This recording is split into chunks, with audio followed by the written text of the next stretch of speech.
So I'm going to call. All right. Well, thank you very much. I'm going to call this special meeting of the June 15th, 2021 Hancock County Commissioners to order. And I would direct you to the agenda and ask if there are any adjustments you would like to make.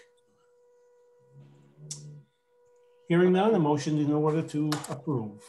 I'm going to move to approve the agenda as presented. Seconded. Discussion. Hearing none, all in favor, Commissioner Parity? Aye. Commissioner Wambacher? Yes. And I am myself. My motion is, my agenda is in order.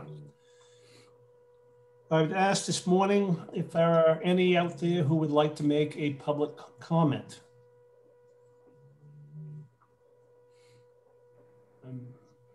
As of last meeting, I now recognize the hand button.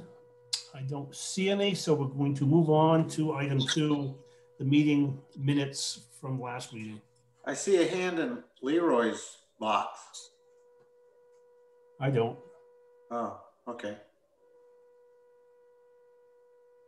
At least I don't even see Leroy. You want to make a comment, public comment? Oh no! Oh no! No, I don't even know where the hand box is. So. No, you know what it is? It's where my mouse was placed, so that's my error. Oh, okay. Very good. I'm going to move to approve the minutes of the June 1st regular meeting as presented. Seconded. Discussion. All in favor, Commissioner Parity? Yes. Commissioner Wambacher? Yes. And I am myself, motion carries. Item 3. We're pleased this morning to recognize, first of all, the Assistant Jail Administrator, Frank Shepard. I can tell you, gentlemen, having worked with Frank for the years and whatnot, Tim Richardson in the jail are very blessed to have a very competent and capable, hardworking assistant there at the jail. And we can't be more pleased, Frank, with your performance over the last 15 years. And I personally would like you to know that I thank you for that service. And gentlemen, I'd like to recognize Frank for his 15 years of devoted service. I'm going to move to recognize and thank Assistant Jail Administrator Frank Shepard for his 15 years of exemplary service to Hancock County. Thank you. Seconded. Motion made and seconded. Any discussion? You got that speech ready, Shep? No, sir, but I do appreciate the employment. And I appreciate the fellowship of you folks. So thank you for your support. All in favor of the motion, Commissioner Parity? Yes. Commissioner Wambacher? Yes. I am myself, motion carries. Congratulations and thank you, Frank. Thank you. Also, sir. Another dedicated employee at the jail, been there also 15 years. Done an outstanding job over those years and filled several positions, is Mike Pileski. I'd like to personally thank Mike for his dedicated years of service. So I'm going to move to recognize and thank Corrections Officer Michael Pileski for his 15 years of exemplary service to Hancock County. Thank you. Seconded. Is Mike around this morning, Tim?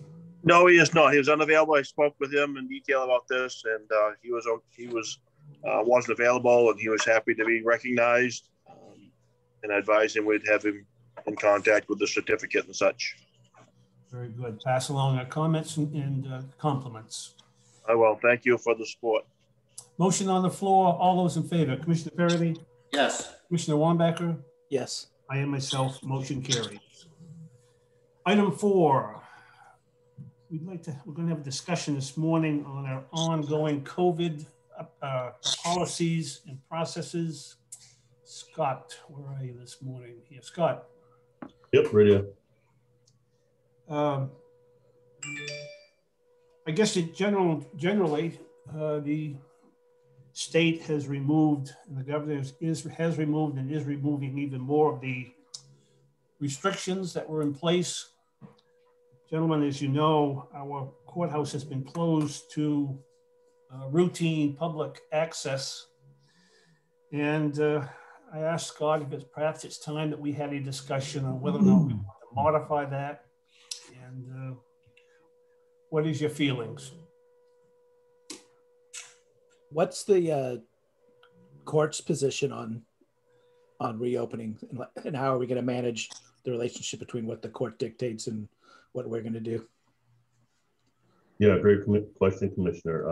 I've spoken with Travis. He came down to see me, and basically his request was just to give him a heads up that if we give him a week or two, at least notice. He has staffing issues, surprise, because they'd like to staff the door down here, like they do upstairs. And essentially, I've talked with Dennis. Yep, he is on here. And if that was to happen and we opened up before they could get staffing down here, or was to set up a system where the door downstairs could be locked off and there would be signage up. Essentially, once they enter the court area, they're still at this time supposed to wear, all individuals, all public and workers that wear masks out in the hallways and the public areas in the courts. So as I outlined in what I sent to you, I would suggest that we stay currently with, if you're out in the hallway, it would be highly recommended, kindly requested that you wear a mask when you reach individual offices. There could possibly be some, reduction of that rather than mandate masks all through the building. We've kind of backed away from that. So that's where I'm at, and I'm just interested in what the commissioners or if any of the department heads have any other concerns or questions.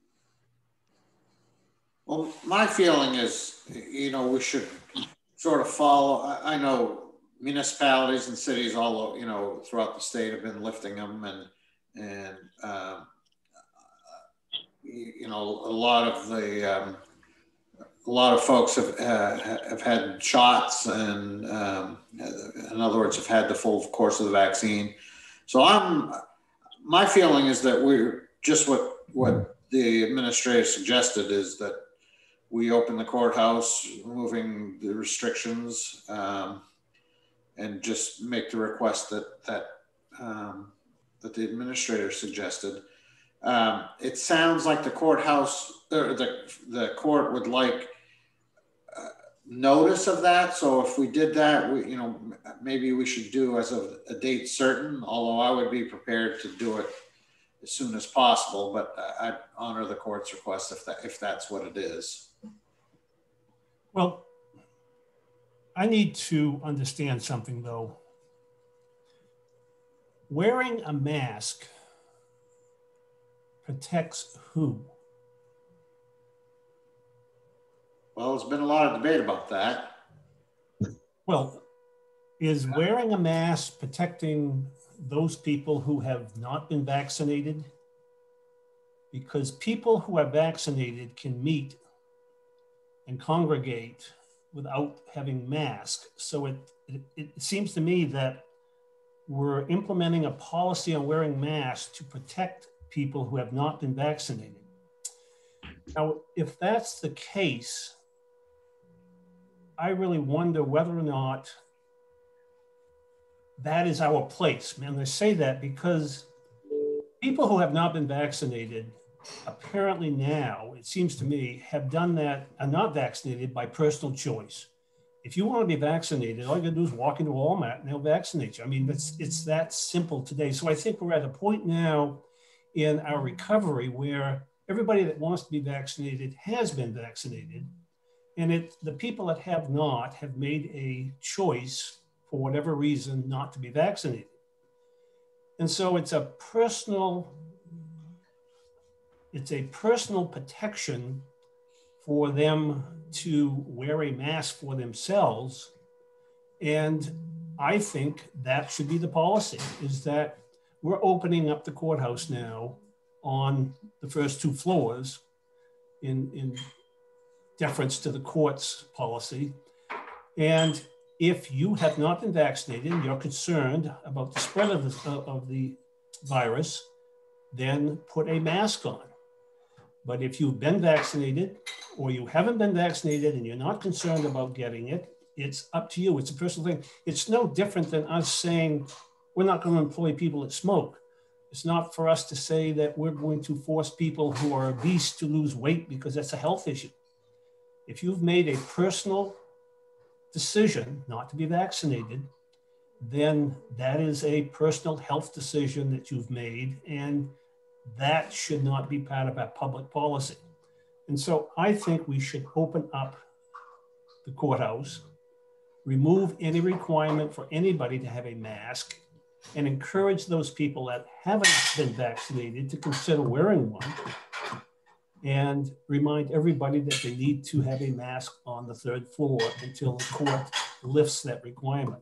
So I'm not in favor of continuing a policy that requires masking in certain areas of the courthouse, other than the court area. Scott, where does the whole policy fall according to the CDC guidelines that we've been following so far? Well, I think you'll find the CDC guidelines are kind of, they're not as specific as they were before. I think they run the gamut of requirements to exactly what Commissioner Clark just spoke about. And I think the reason for that is that all involves whether or not you want to police those that are vaccinated and those that aren't. So, you know, for Beck, you got anything to add to that, or? No, I think that the Maine CDC guidelines and the US CDC guidelines are similar, but they're, you know, they're not contradictory, but they're a little bit looser, like Scott said. So I think that the national guidelines are, it's recommended that you wear a mask if you haven't been vaccinated. Right. But it does come down to policing. I mean, how much policing do you want to happen here? I guess.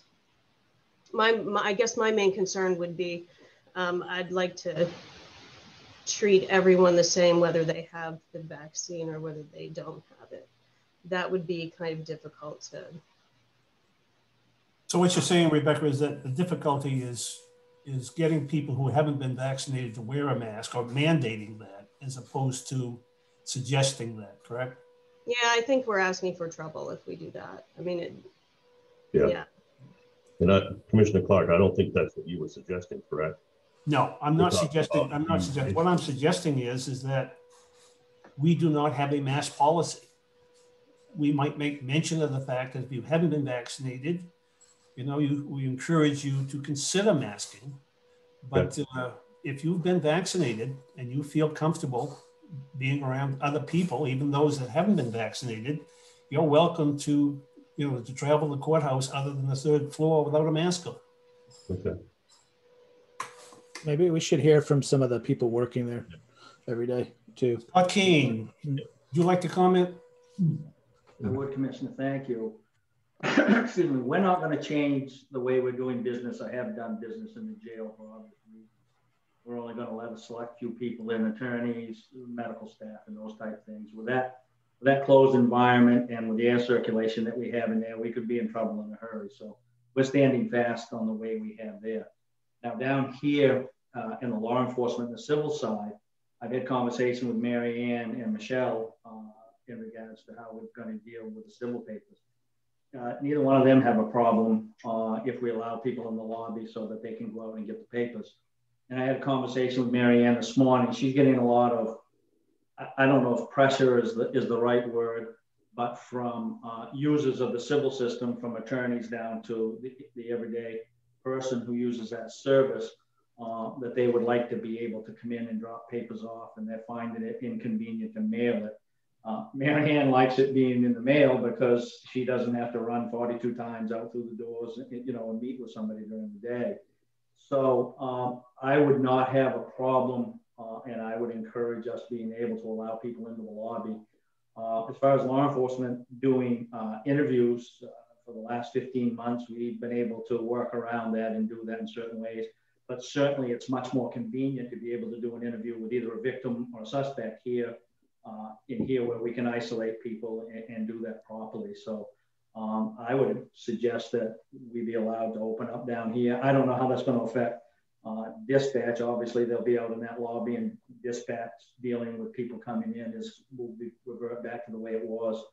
But with the amount of inquiries that we're getting and requests we're getting from the public, You know, I'd like to be able to allow people to come in and conduct their business with the civil stuff. I'd post it on the door, and I'd post it on the county website, and I'd notify the courts on the way we're going to do that. And I would follow what you're saying, Commissioner.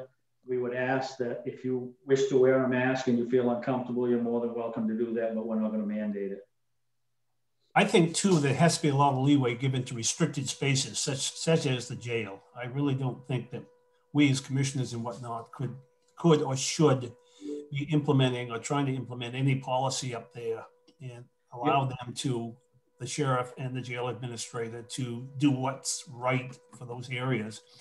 The sheriff's department is also a restricted area. And so we need to give the sheriff a lot of leeway to decide how he wants to proceed. I'm really more or less talking about other public access spaces within the courthouse and how we respond to that. My feeling is, you know, consistent with what retailers are doing and what, you know, municipal entities are doing, and which is consistent with the state CDC. And that's, I'm for opening all restricted access and just request that both staff and public who are not vaccinated wear masks in common areas.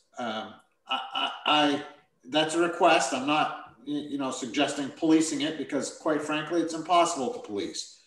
And, you know, your comment, Mr. Chair, about, you know, the restricted areas, I sort of view the court as one of those also, you know, or that third floor. So I'd be prepared to make that motion that I just outlined. It's consistent with what everybody else is doing, and it's consistent with the Maine CDC. And we're not tasking anybody with policing anything, because it's impossible. Okay, so in crafting a motion, I'd like to cover a couple areas. First of all, we're talking about the common access areas within the courthouse that are not controlled by the courts, the jail, the sheriff's department, and the RCC. Secondly, that we give a date certain, and I'm suggesting June 28th, giving the courts 2 weeks to try to implement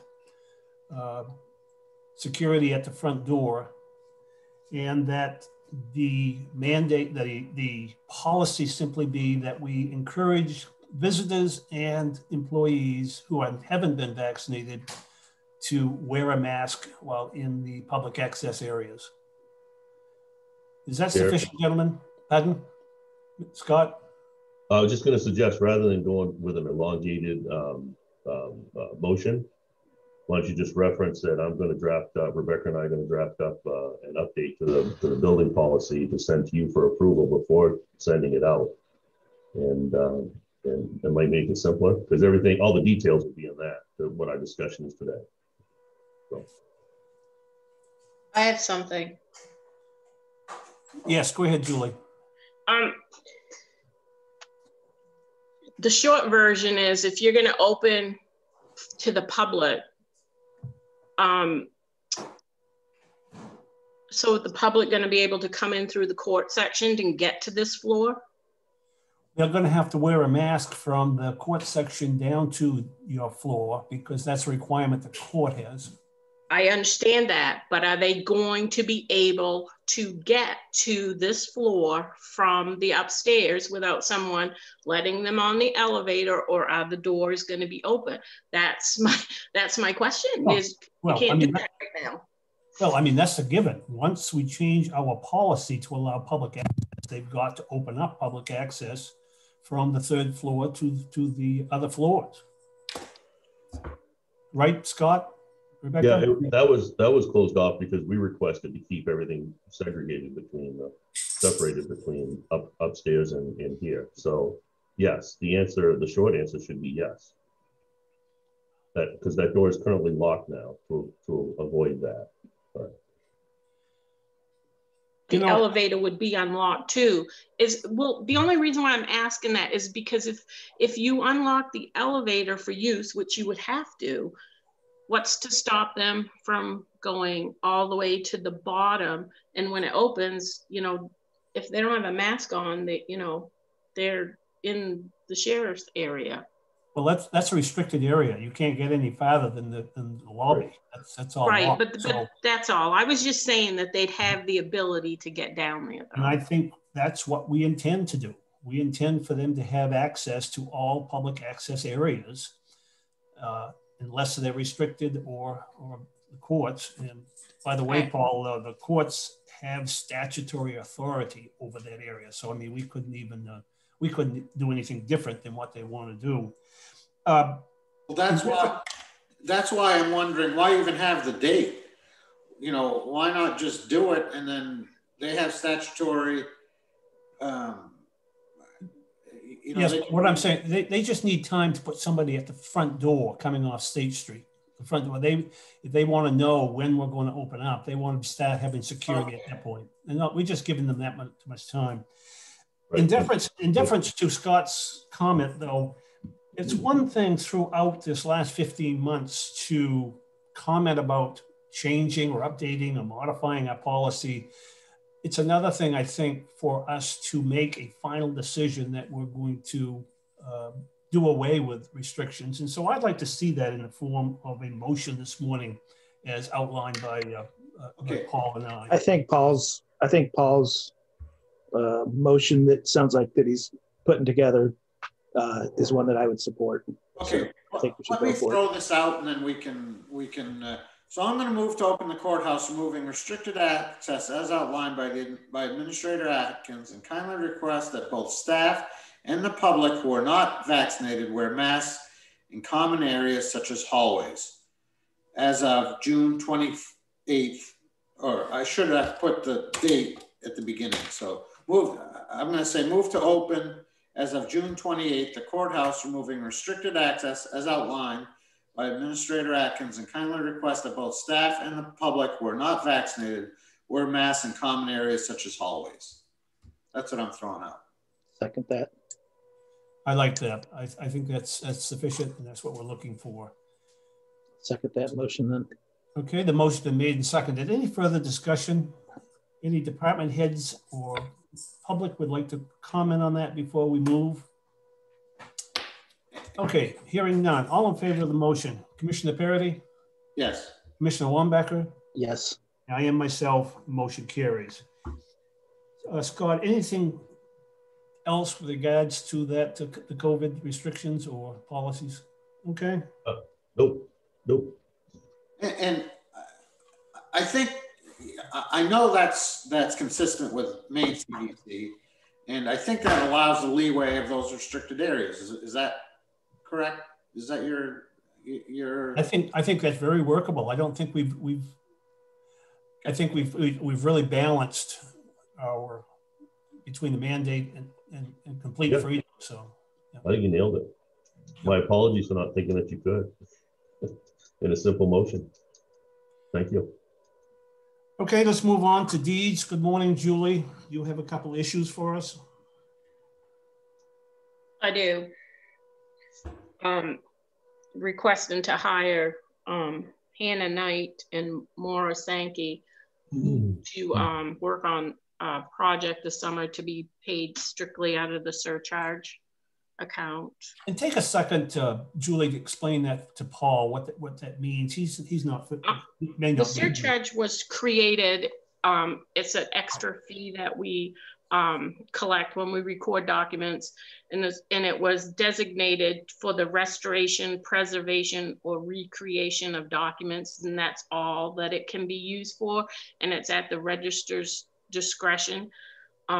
And so I have the girls going to be scanning some plans that we're actually going to put on our website instead of our vendor's website, because sometimes when we do conversions on our vendor's website, we lose the plan images first. And so we figure we can keep them on our own website.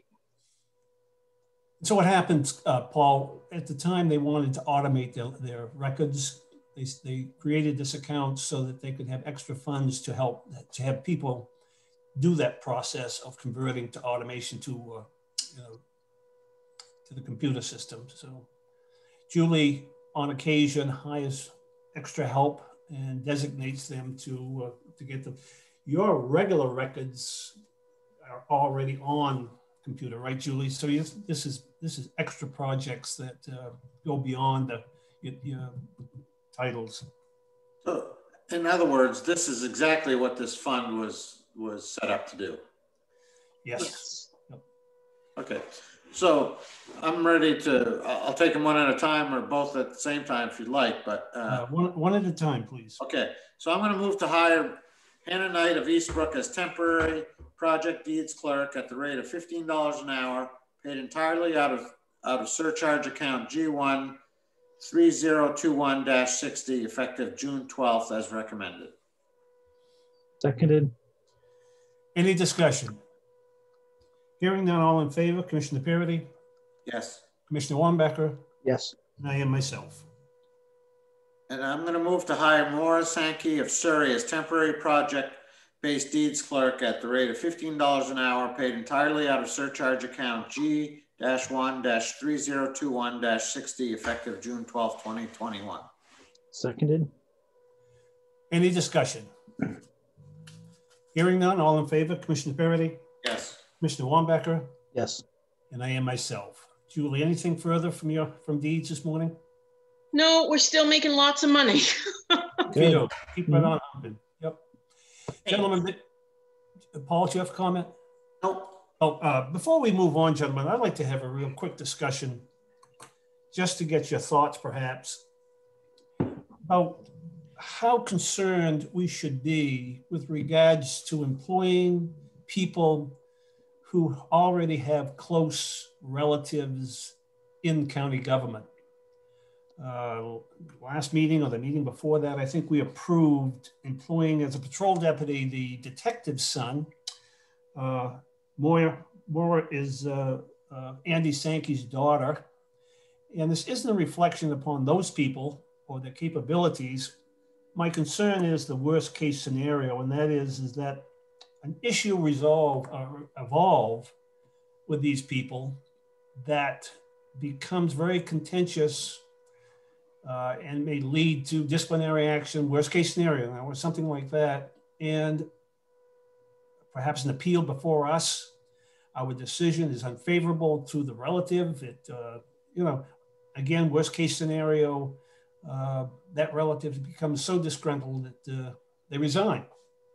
And so I guess my problem is that are we creating the potential for issues that we could avoid if we perhaps gave a little more consideration to whether or not we wanted to hire somebody who was so closely related to people within county government?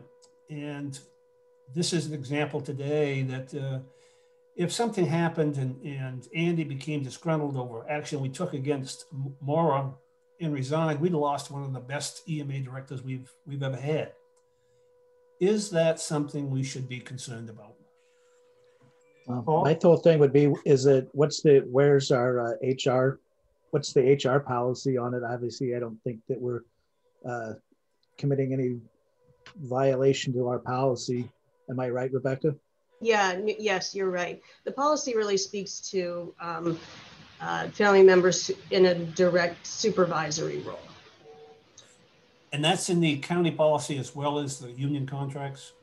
Yes, yep. So, yeah, okay. So, my feeling is it's the same, municipalities face the exact same thing because municipalities and really all government, not just small government, this is just as fathers and sons, I'm doing the same thing my father did, and there's no different here. If you introduce direct supervisory, that's something different, but I really don't see how in a county the size of Hancock County or the municipalities that are within Hancock County, I think that's just something that happens. We try to, mitigate the potential problems by, language such as Rebecca just outlined. And I'm not bothered by it. Do I see potential like you've outlined? Yeah, but there's risks in everything. And I don't see this as a big risk.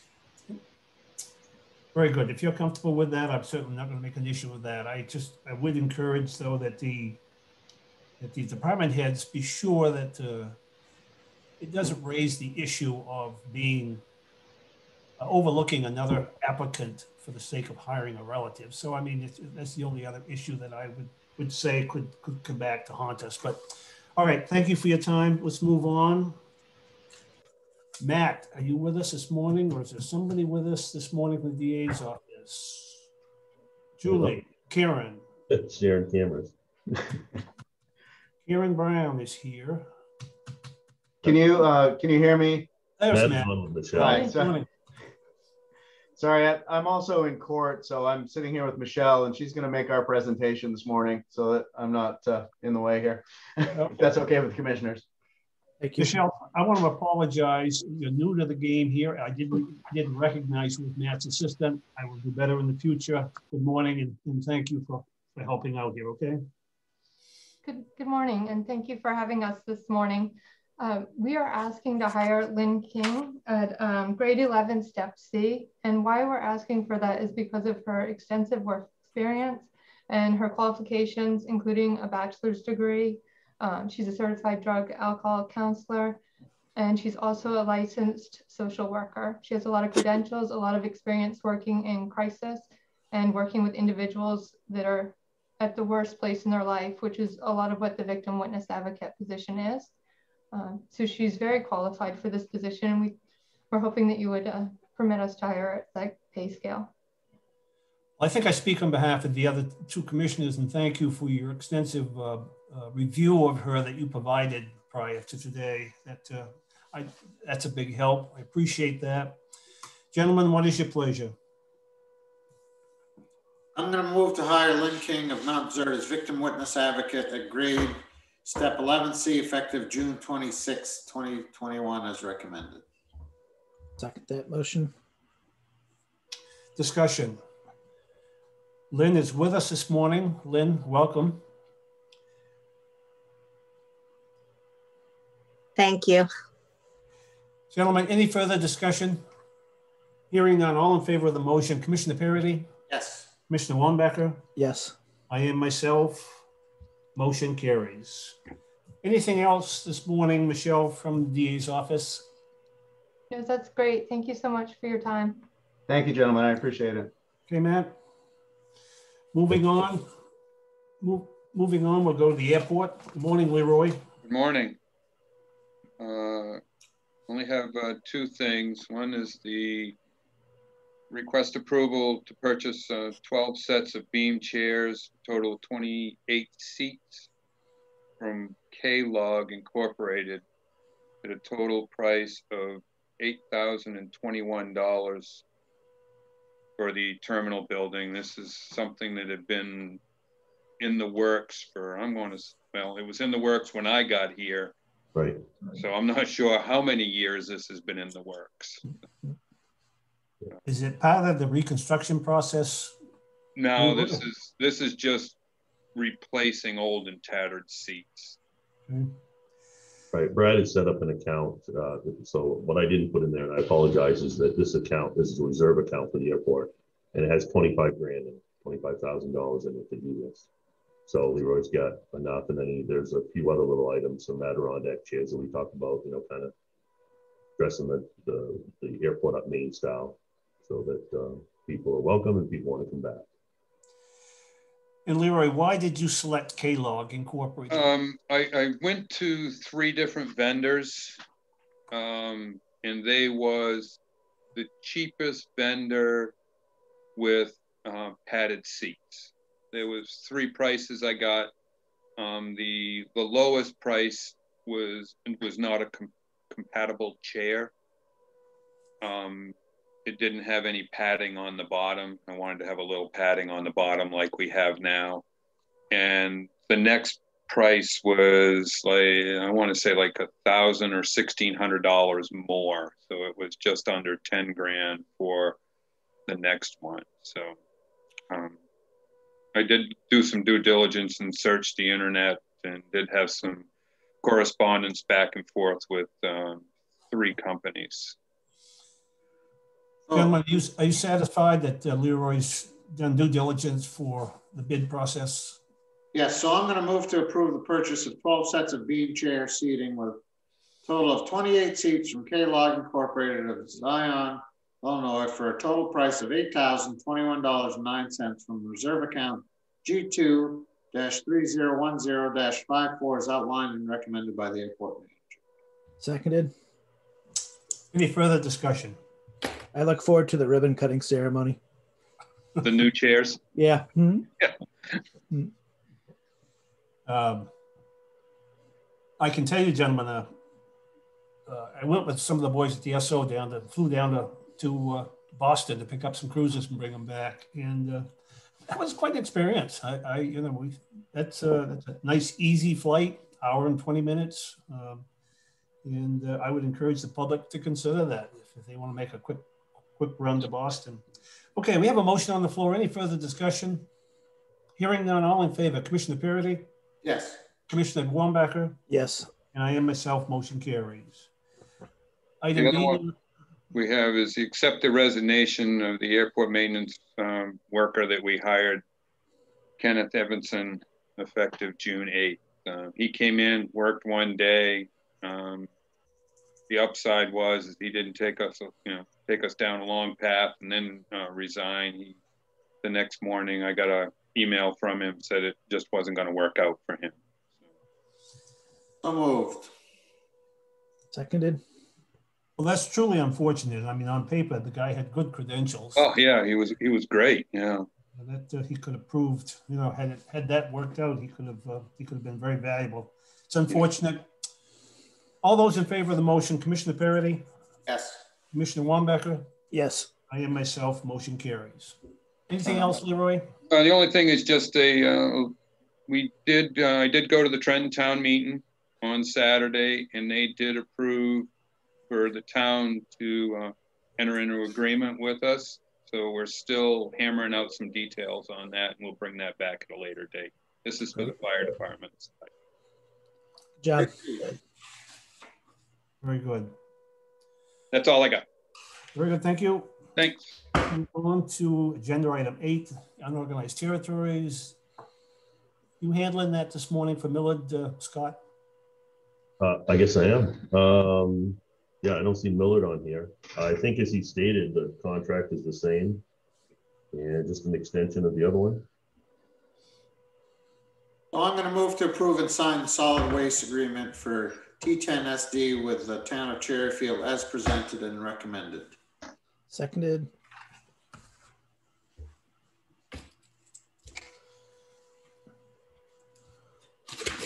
Okay, any discussion? All those in favor of the motion, Commissioner Parity? Yes. Commissioner Wambacher? Yes. I am myself, motion carries. So we'll move on to emergency management. Who is here this morning? So I don't, sorry. Oh, go ahead, Beth. Yeah, I don't think Andy or Andrew are on this morning, but it's just a simple one. I can handle that for you. Helen's leaving us on July 2nd. You just need to accept her resignation. Do you know, is he looking for replacement, or how's that going to work? So that's something that we were talking about. Maybe you want to take that, Scott, about blending some of those. Yeah, Andy and I talked. He's concerned that there's going to be some reduced funding, and we talked about, again, bringing the accounting process functions up here. I've mentioned that with my request for additional help, and actually possibly, handling the phones up here. And see how it goes, at least for the time being. I think there's an awareness of trying to attract somebody. We all know the labor shortage out there, trying to attract the right person. And again, I think there are future funding issues that where he would have to address his budget. So he and I are working things out. Okay, so I'm going to move to accept the resignation of part-time administrative clerk Helen Kazura effective July 2nd and thank her for exemplary service. Seconded the motion. Motion made and seconded. Discussion. Hearing none, all in favor of the motion, Commissioner Parity? Yes. Commissioner Wambacher? Yes. And I am myself, motion carries. Move on to Maintenance Department and talking about the Sheriff's Office Accessible Entrance, RFQ. Good morning, Dennis. Good morning. You want to take the lead on this discussion? Yes, as you know, we've suffered a long time with the condition of the steps out there and the configuration of that lobby and vestibule area, and the fact that it's not handicap accessible. And this also early we mentioned in passing traffic from the second floor down to the first floor. This is another way to eliminate that problem as well. In other words, someone wishing to visit the sheriff's office is required to enter through the court entrance and then travel through the court area and down the elevator into that space, and then reverse that process to leave the building. And we're talking about addressing this issue. We talked about the steps and then the canopy, and my discussion with Pat Kane was, he says, you know, he doesn't care about a canopy, but wouldn't it be nice if it were handicap accessible?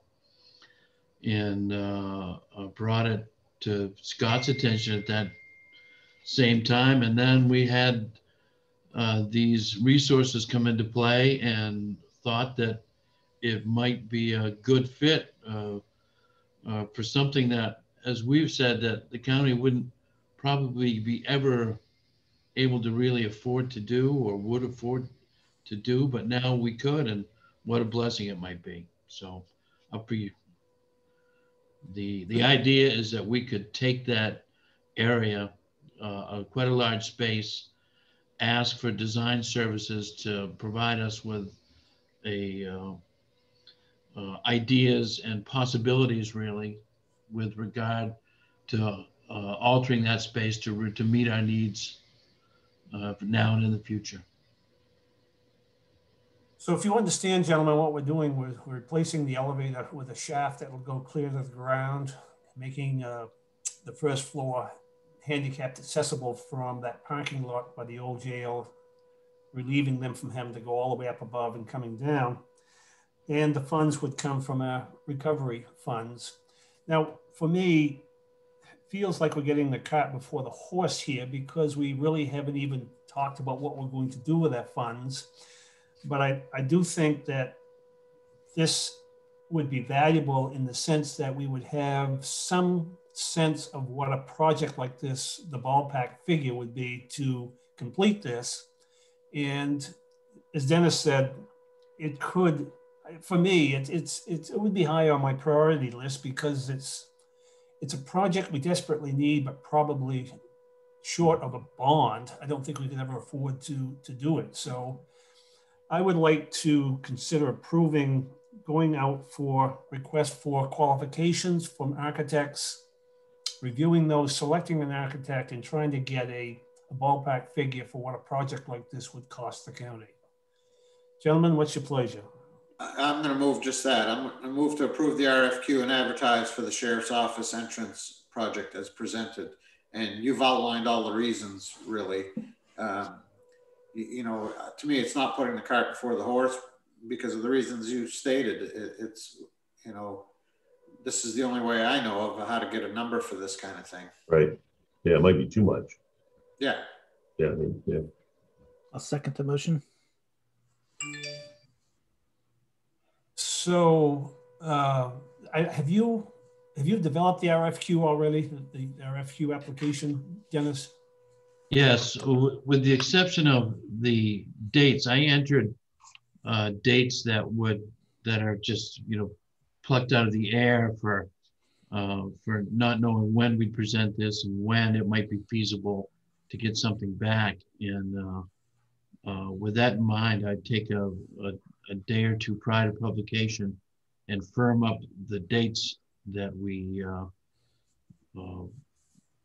would all agree that would be feasible to get the best result. In other words, if I publish next week, we could really expect to have discussion the 1st of August, at least, maybe the second meeting in July, to see who's responded, you know, and you can share your thoughts on that as well. Okay, so my motion should read as presented with the exception of adjusting dates as needed. Yes, because I see in our book that we do have July 9th as a deadline, but you think we may have to extend beyond that, right, Dennis? Yeah, potentially. Yeah. Second meeting in July, I like that. Dennis, you okay with that modification, John? Yeah. Oh, yeah. Farias as your second. Yeah. Rebecca, are you okay with the motion on the floor? Okay. So the motion on the floor is to go out to RFQ, and Dennis will come back to us hopefully by the second meeting in July with an applicant that we can. Well, what I did is I left that part out of my motion. I just said project as presented with the exception of updating dates as needed. That way he can come when he's ready. And that was my intent. I was just saying that, you know, hopefully everything runs along smoothly enough that he can come back to us. But when and if, Dennis, okay? That's the motion on the floor? Yeah. Okay. Yeah, thank you. Any further discussion? All right, hearing none. All those in favor, Commissioner Parity? Yes. Commissioner Wambacher? Yes. I am myself, motion carries. Anything else for maintenance this morning, Dennis? No, we're trucking right along. Very good, thank you. Yeah, I would say that we had a heat spell, and I didn't have one too hot call throughout the building or the jail in that time, and I was very, very pleased that our efforts are rewarded with the comfort of our personnel here. So we're very pleased for that. To be at that point here instead of chasing window shakers. I tell you, that can't be understated. I mean, when you talk about a building 150 years old and the difficulty of heating and cooling, it's very well. You should be complimented, Dennis, for your efforts. Thank you. Yeah. Okay. Thank you. Let's move on now to agenda items 11. Go ahead with your abatement issue, Scott. Yeah, I just wanted to let you know that, and I guess I already have, but 2 more abatements out of Sullivan, and they kind of interconnect. It's taken me a little bit of communication. I've got a land, what do you call it, property maintenance individual who is representing both. Now that the applications, I assume the applications are going to be signed by the same party, and they were not. So receiving a second application signed by a different party, I need a release or a designation of authority. I feel you should have that from that individual as well. So lining things up, that I got certified responses back from the towns. So everybody has what they're supposed to, and probably the next meeting we'll be talking about setting a date. As you know, Sullivan is the one where I believe it's the last abatement that you went through, and it's currently being appealed in Superior Court. So, do you know where that's at, Scott? That appeal? No, I think it's in the courts. Yeah. The last I had, I think I forwarded you the email from our council that basically the town's council wrote a response and our council reviewed and basically piggybacked on with it. So, yeah. Okay. All right. I got to tell you, gentlemen, my feeling has always been, since I've been on the board and whatnot, that this abatement process is really a convoluted process. And I think this demonstrates one of the issues that I have is that we as a board made a decision about an abatement appeal without any legal advice from the attorney who is now going to represent our decision in Superior Court. And, you know, I say to myself, that poor attorney, because had the attorney been here, would he have told us to do what we did? And if he feels now that what we did was improper, how difficult must it be to defend us for our decision when he would not have made that decision or advised us to make that decision had he represented us back when we heard the appeal? So I don't know. I've always said that this is one of the more complicated issues that county commissioners can be involved in. And I'm really wondering if that isn't stretching our capabilities, but I'll get off. Well, Chair, could I just make a comment? One is I think that I think you did fine. I think considered with all the evidence that was presented, I think you made an appropriate decision. And I think even an appropriate comment. And I think our council shared that concern as well, if you remember, about the town possibly having to take a look at things. Number two is that you may want to consider is setting up an appeal committee that would take this out of your hands. I believe I'm aware of one other county that does this.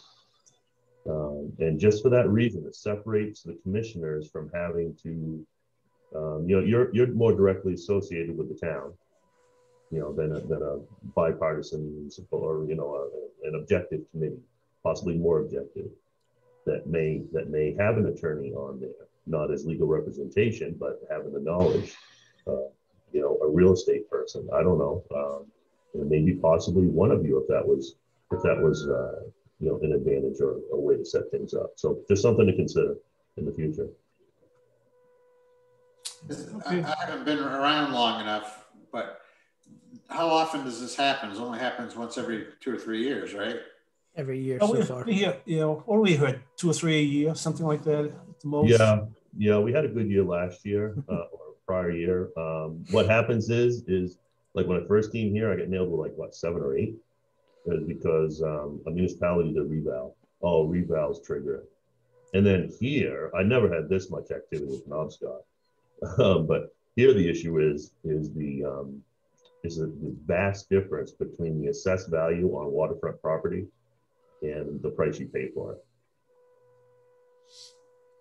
And there's not enough sales with the state's process, the state of Maine process. There's not enough sales to trigger an immediate correction. And I think that's so that you don't correct it one way, and then if it's an immediate correction, as we know, waterfront property it just fluctuates so quickly, and then it drops. And so to avoid this, they try to keep it, you know, on an even keel. Paul, you were given the abatement manual when you first started, were you? Yes. I think you gave us, because we had one right off the bat. I don't know if it was. Have you heard an appeal yet, Paul? No. No.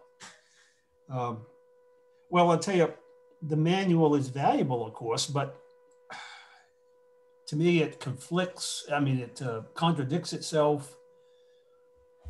To my reading, it contradicts itself so many times that I still can't figure out specifically and you know, distinctly what to do in these cases when it talks about fair market value, and I don't know. No, I'm not sure I have an abatement manual. I was just looking through my manuals here, and I don't see that. Well, that's very important that you get that. Double check with Rebecca. Another pilot I can't reach here, so. Yeah, double check with Rebecca, because that's something you really need to take time, sit down and study before you have your next abatement hearing. Okay, anything else with regards to the update? If not, let's move on to finance position update. Scott? Yep, unfortunately not much to report there. So it's been basically a couple strong weeks since we advertised. 6, 7, 8 responses, Rebecca. Mm-hmm. At this point, I have one pretty solid candidate. I have one that, yeah, I would put, if I had to do interviews today, I would interview the other individuals. So I really don't have the numbers that I'm looking for.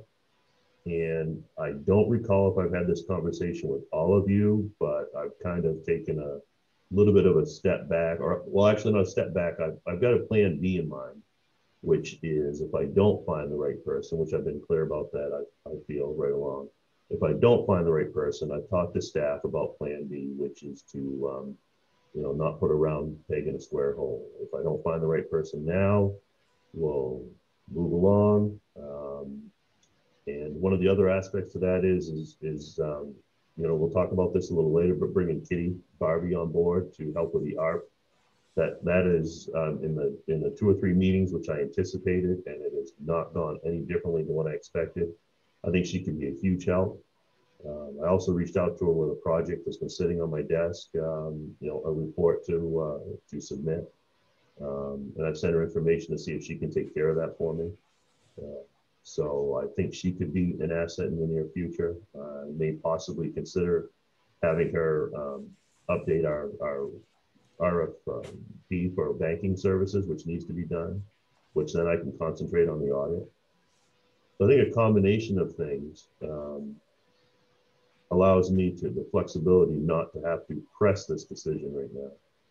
And it would also open up later on, as I said, with some staffing changes coming up through next year's budget, that we may be able to throw or not throw, but commit more monies to this to get an even better person. Does that make sense? It's me. So as it stands right now, it's just going to be a continuing process. Right now, hopefully, yes. Yeah, I guess I could have just said that. But. Okay. So I guess right now there's really no news, gentlemen, other than the process is continuing. Anything else with regard to the finance position? Nothing on my end. All right. Questions? Hearing none, let's move on to the update on their recovery funds. Scott? Yep. I'd like to draw your attention, first of all, I'd like to talk about Kitty Barbie. You've been provided with a memorandum of understanding that Scott and Kitty have kind of hammered out for her services. In looking through this, Scott and gentlemen, I can't make this document do what I thought we had talked about doing specifically with some of these things. And let me tell you what I'm thinking globally with regards to what Kitty's going to be doing, at least initially. And the very first thing is that Kitty is going to take whatever resources she can find, that 155-page document, other resource bulletins and whatever, sit down, study those, and become as familiar with them as she can so that she can understand the purpose of these funds. And then when she's comfortable enough, come back to the commissioners, make a presentation on the specifics of what we can use these funds for. And at that point, we would start developing a list of projects that we wanted to see these funds used for. And once we had a general agreement on which one of those, at least one of those at a time or whatever, give those back to Kitty to implement the procedure, the process and procedure for implementing those projects. And so I'd like to see the first 2 or 3 bullet points in this MOU be more specific, if that is in fact what we would like to see Kitty doing initially with regards to getting started in this process. Now, continuing on, there is bullet point 4 and 5. I would, and I'll be careful how I say this, but I would like to have Kitty refrain from enlisting individuals or entities to join us in how we're in deciding how we're going to spend these funds. I would like to, I mean, we're going to have $10.6 million in the bank here and come this time next year, and we'll become everybody's best friend. And I just would like to, be careful on how we enlist individuals and entities to assist us, that we don't get caught in the trap of special interest groups and so on and so forth. And so I would like participation to be a discussion that the three of us would have in general agreement, rather than having Kitty reaching out to these various stakeholders and constantly communicating with these potential stakeholders and so on. So I'm not sure how to agree to 4 and 5 and 6, as far as the what's that word you're using? Inclusivity. Inclusivity, yeah, well, whatever that is. But anyways, and finally, though, I do agree that to give Kitty the requirement to do all the financial reporting, to consolidate our financial data, I'm sure that there's going to be a pretty involved reporting back to the federal government on these. So, gentlemen, that's my comments with regards to the MOU that Scott, the draft that he has presented us. What is your thoughts? Well, I understand your points. These are just her responsibilities, but not limited. They're not limited to this. But I mean, I can't imagine her doing those without input from at least the administrator, and my guess would be the commission, because this is between the commission and her. So, I mean, I don't see her, working or developing strategies with, I don't see her doing these things without our knowledge of them. So it's not. That's why I don't really see a problem with this MOU. In fact, I like this MOU because it outlines, here are your responsibilities.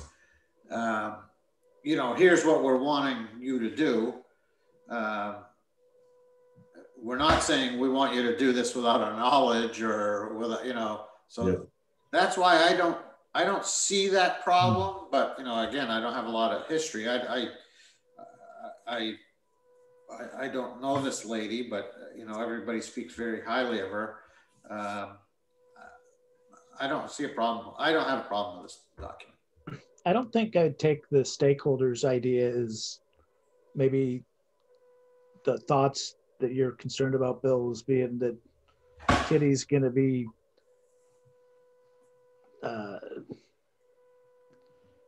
shopping, too involved or too.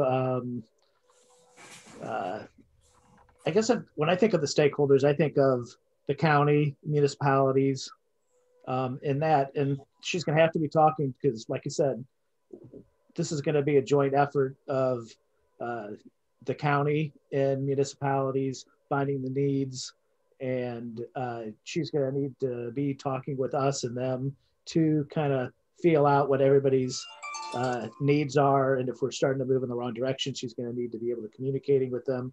And that's how I see the stakeholders statement, and that, to me, that's who a stakeholder is. I'm not worried about some company we're going to employ to do something, or that is necessarily the stakeholder part of it. I think of stakeholders as being the interested parties that are going to benefit from it in an official capacity, but maybe I'm misinterpreting it. Well, I certainly can see that if we agree upon a particular project, I think it would be, we'd mandate that would be part of her responsibilities to seek out the stakeholders involved in that project and to list their support and knowledge or whatever. What I'm concerned about is her encouraging people to approach us asking for a seat at the table on how we're going to spend the funds. And that's what I wanted to avoid right now. I don't It's not that she's going to say, come on down, we'll give you a seat at the table. It's encouraging people to come to us. And I just want to be sure that she's not out there actively looking for entities or individuals who want to have a say in how we spend this money. Because I don't think that's how you should interpret the MOU, what it's doing. No, and if I could, she understands that's not her role. Matter of fact, she's very aware of the delicacy of that. And that line is simply that, as you described, or as it was described here, is that once we get to a point of projects, if there's necessary communication, that we try to be proactive about it rather than, having to be reactive of the parents that we're hiding anything. For instance, one of the very first tasks that, we talked about, and she grabbed it. I said, I need to develop a letter to present to the commissioners that should go to the municipalities to let them know that we received the money, to let them know that they're in our considerations, to let them know that it's an important piece, that with their monies and our monies, we might be able to make the ideas go further, and that we will be available and will be open to communications at a later date. A lot of those items that, the beginning items, Chair, that you described, those have already been done with regards to, she's already reviewed the 155 page. We've had, as you know, we've had a couple of meetings. This is to take us to the next step, because she and I both share that same concern, is we now need to make this official so that we can come to the three of you. Yes. This is all under your authority. And so we want to make sure that, like, we've talked about some of those projects that the four of us have talked about, whether it be meeting or individually. And so I've laid those out, for instance, the entrance. And, she's questioned me, Scott, how does that fall under ARP? And I followed through with my analysis, and she says, yep, I would agree with that. So yes, the next important step is to come to you to have a full discussion, and to get, you may have some other ideas. So we talked a little bit about grants, or doing different things like that. So, well, and I'm looking at the wordings. I think what we're talking about is bullet point 4. And it says reach out and work with various stakeholders to avoid duplication, maximize the impact of funding, and to complement work already in progress. So I don't see that as language where she's out shopping for projects. Right. And number 5, work constantly with all stakeholders to ensure transparent communications. That's, that makes sense. And I don't see really anything else there that would give reason to say that she has the kind of leeway that we're afraid of, because it doesn't, in my opinion. I like this, to be honest. Well, it's not so much what the document says, it's just how I'm kind of at a loss as to what the process is going to be. And some of this is getting ahead of us already. I mean, we approved an RFQ for a project on the elevator. We've already met with a broadband committee on broadband expansion. Scott mentioned sending out a letter to municipalities, and I'm not quite sure what's in that letter, but you know what I'm saying? And so I'm concerned that we're almost getting involved in a baseball game, but we're not going to get up to bat until about the 5th inning here. Well, a couple of things. First, the broadband thing is something that we can go to via Zoom, and it's on Friday, so it hasn't happened yet. The letter to the municipalities hasn't happened yet. So a lot of this stuff is stuff that, yeah, it is coming right up, and it's just really ways to start the groundwork to get this so that we are in the right position, so we don't feel like we're back on our heels. And so to me, it's all just progress, and it's moving forward. We're not going to rush into any decisions that we do. I get that the RFQ is kind of a first step, but it's a first step that we're going to need to know to whether we're even going to be able to do the project. So it's a necessary step. So I get your concerns. This is going to be a big hunk of work. for the commission for the next 2 or 3 years. I mean, we're not going to be writing out checks left and right here. That's not how it's going to work. And if anybody's listening and they think that's how it's going to work, it's not.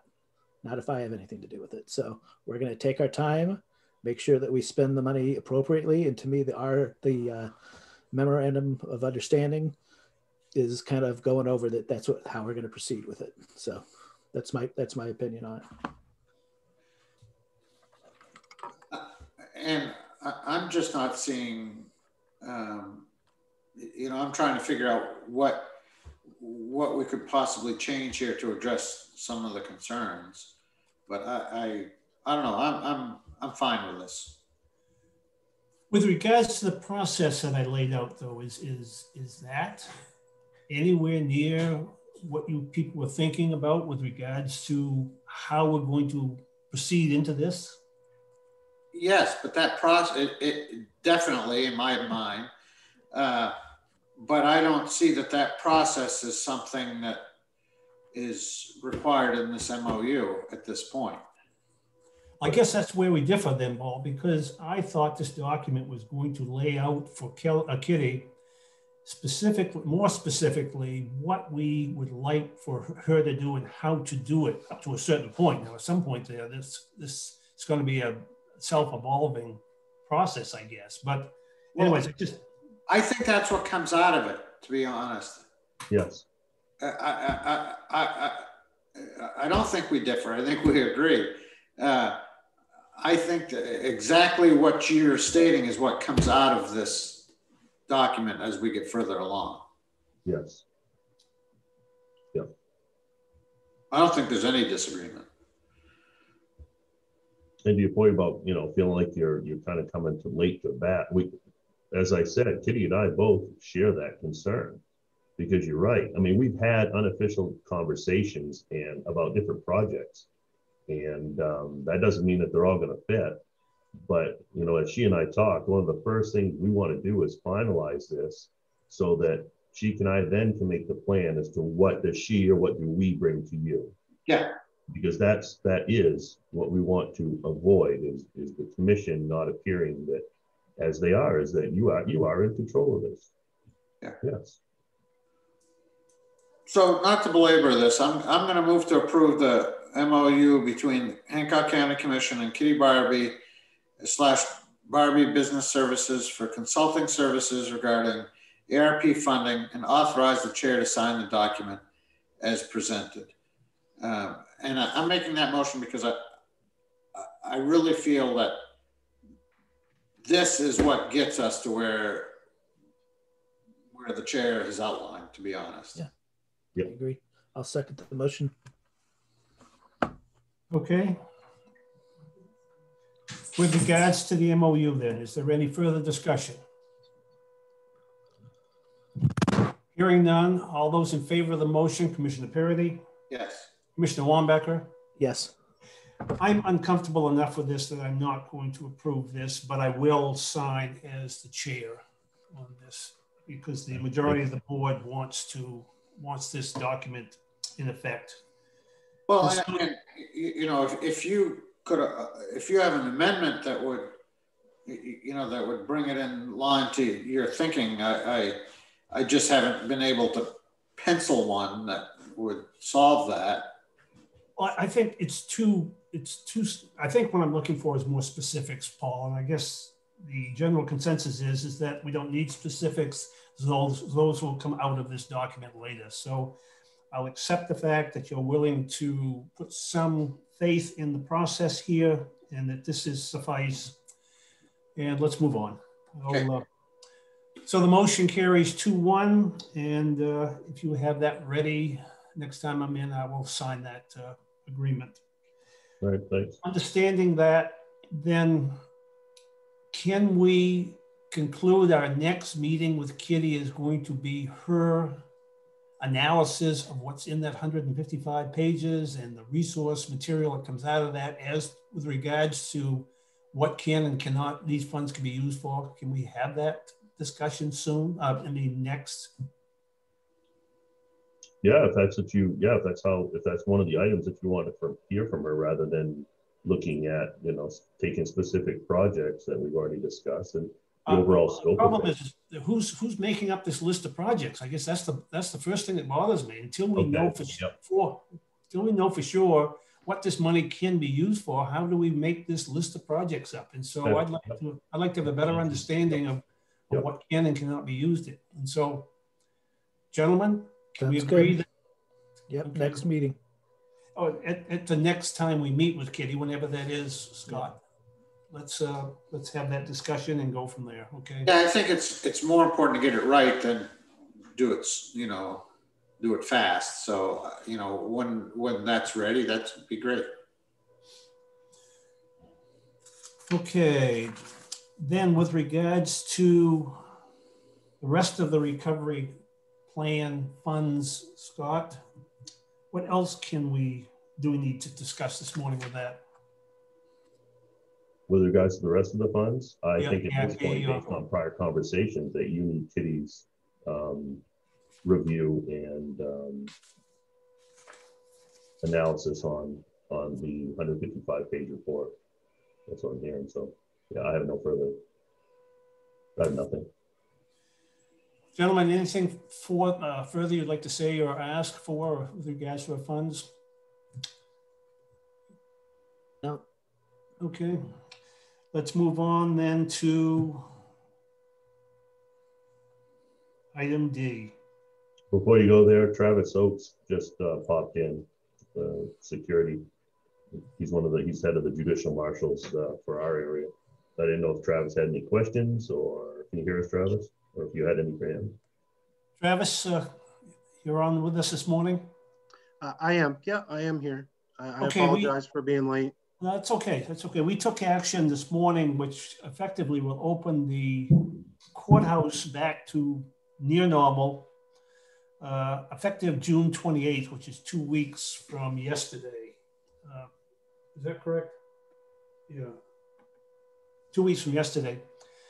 And we've acknowledged the fact that anytime the public or employees are on the third floor in the court area, that they will be masked in keeping with your policy.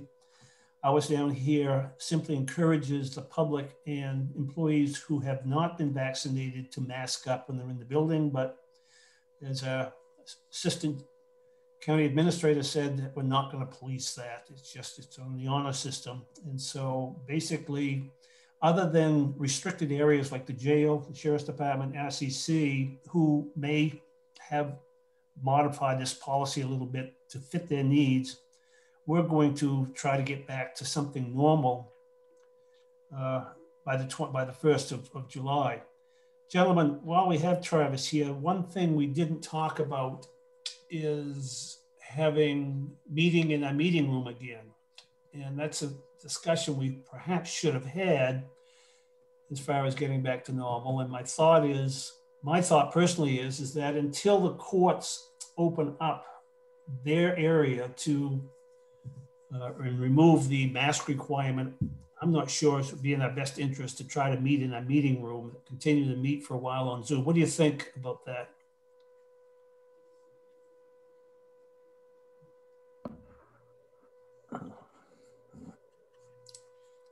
Were you thinking, gentlemen, that we would start meeting again in person after the 28th? I was kind of thinking we were, as long as the IT side of it is ready. I think that's really the only thing that's holding us back from having the meetings, is I think we're trying to keep it still, open to the public, since I think that's been successful. So I think, Scott, do you know where we're at on the IT side of going back in the building? Yeah, I think other than maybe a couple of test runs, we're much further ahead than I anticipated, thanks to Beck and Chuck. And we were tentatively targeting the second week in July. I think we talked about that last meeting. Yeah, we did that. July, sorry. Yeah, that was my understanding, was based on last meeting's conversation. John, why do you think we need the technology if we're going to open that up to the general public coming in? I don't think we were in the last discussion, but what I remember was it was just us and the public we were going to use by Zoom. Oh yeah, but based upon the decision we made this morning, does that change anything? Sure. Are we restricted? I would say you're right. You're right. We could open up sooner and have the meeting. We could meet if we wanted to. We could meet in July at the courthouse without a problem. I just want to make sure that we, I guess, keep it a priority, right? To convert over how we're holding the meetings to keep it public access without having to necessarily come into the meetings, because we just get better participation from the public. And I think that's important. And the public have expressed that they want that. So that's all I'm saying. But you're right. We could go back on. I don't have any issue with being in the meeting beginning of July. So it's whatever you guys want to do is fine. All your thoughts? I agree with John. You know, one of the things that we have to be careful of, you know, when we meet in person, you know, basically using a hybrid, you know, we meet in person and allow participation remotely with something like Zoom or whatever. We have to make sure that that doesn't become disruptive, but we won't know that till we, you know, till we start doing it. Yeah. Okay, so Travis, with regards to the courts, what does the future look like with regards to the mask requirement up there? Yeah, so I can give you my impressions, and only that. I don't haven't been given any direction from above. I believe what they're basing their decision at this point on is the CDC recommendation that unvaccinated people wear masks indoors. And although it's not a mandate, I think that's what they're basing their recommendation on. So I think as long as that stays active, again, this is my opinion. This is not a direction I've heard. I believe that's where our group COVID committee is getting their, I don't want to say direction, but that's, I think that's the information they're using to continue on with the mask mandate. They don't want to get into asking people about vaccine status and that and whatnot. So I think that's the current status. I do know that the COVID committee does still meet daily, and that the mask conversation is something that is ongoing. So that could change at any point. But my understanding is that for the foreseeable future, they are going to require anyone in the public area of the courts to mask. Okay. So I think that's consistent with the action that we took, except for Travis's last point, which was that they were going to ask. I don't know if I heard everybody, but the action we took was, you know, that we, I'll have to reread it here, but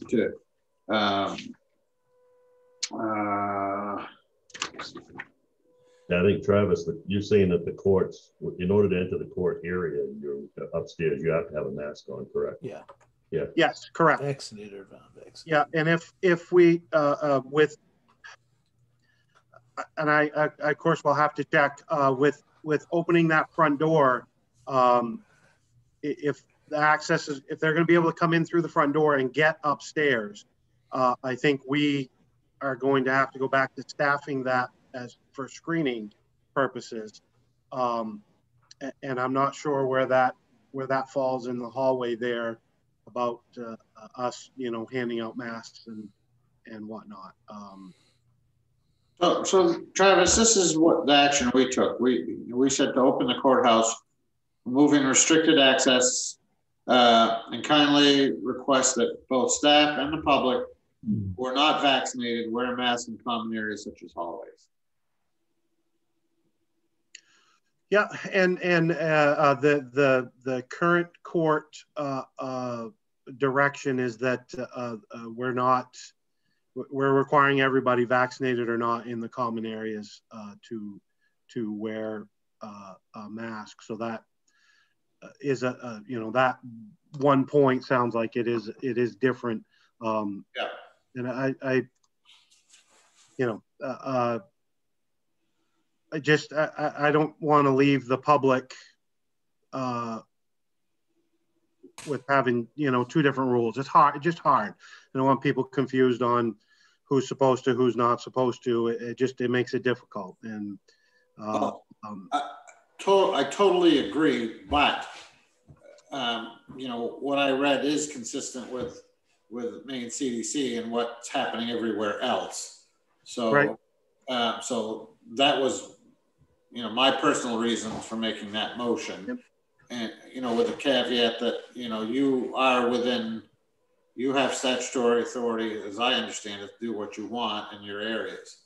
So, I think that's what raises the issue here, is that setting up the checkpoint at the front door for security on the 3rd floor is going to be problematic, because it's almost like Travis's crew is going to have to ask every individual, are you going to court? If they say yes, put on a mask. Are you going to registry of deeds? Mask if you haven't been vaccinated. We're suggesting that.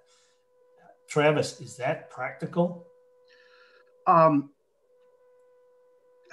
It's certainly difficult, and I wonder what the possibility is of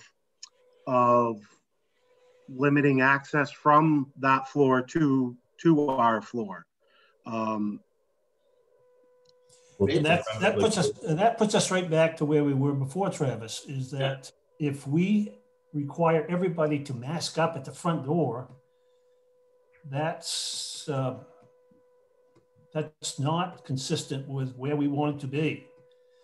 But what I'm asking, Commissioner Clark, is have that front door open, but continue to have the access from that floor to the 3rd floor be by whether it be our staff, if we need to get somebody down, letting them through the elevator, that sort of thing. So that that would, I think that would cause us not to have to staff that front entrance. Well, I'm wondering, Travis, if perhaps temporarily we shouldn't consider not allowing the public to have access to the stairs from the 1st floor to the 2nd floor to your floor, and only allowing them access through the elevator, and that you check them when they come out of the elevator. That puts them at a point where if they have to mask up, everybody walking through it has to mask, not just people wanting to go to the 3rd floor. Is that a possibility? That would be my suggestion, Chair. That's what I was going to say. We should probably, because of this or any future issues, we can simply put a reader on the stairwell access here on this floor that doesn't allow the public to enter up there. Employees would be able to. And then when you use the elevator, you come off the elevator up there on the courts floor, they should have a big sign that says right there and a couple boxes of masks that says, from this point forward, you should mask up. Yeah, I mean, if they're going to have different standards than Maine CDC or we do, following Maine CDC, that's the only way I see it that's workable, unless we adopt their standards, but I don't see any reason to adopt their standards. Quite frankly, that's their choice, not CDC's or ours.